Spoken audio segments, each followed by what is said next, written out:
kulanti wacan oo wanaagsan asxaabta meel walbo aad naga daawanaysaan kusoo dhawaada qaybtii ugu dambeysay ee sheekadii garaad wiilwaal.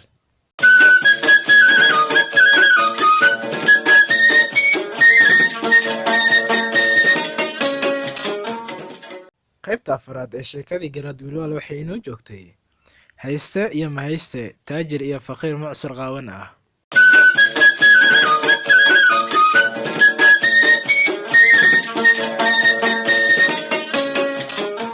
qaybta shanaad ee sheekada waxay inooga bilaabi doontaa sida tan. khatani quutoo rabaa inuu ka qaato ama la qaybsado. faqiirna taajirka ayuu in ka daadso isleeyahay, mahaystana haystaha ayuu hunguriyeeya. kolka ayay dhexdooda ka ogantaa oo dagaal iyo difaac tagtaa.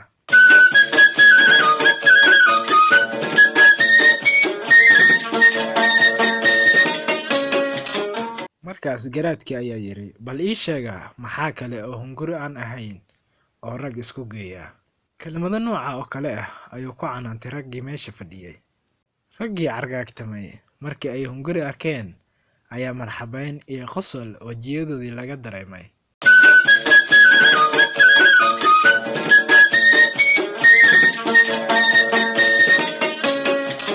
sheekadii aan gunaanude intaas markay dhacday ayuu wiilwaal wajahay dhinacii odaga. wuxuu ku yidhi hadal macnihiisa ahaa, gabadhaada waxay ka garaad wanaagsan tahay dhammaan ragga halkan fadhiya. qof rag iyo dumar u dhigma ma jiro, sidaa awgeed waxaan rabaa inaan kula xidido. odaygii oo ay horay neef ugu soo booday ayaa waayahay waa lagu siin gabadha garaad ku jawaabay.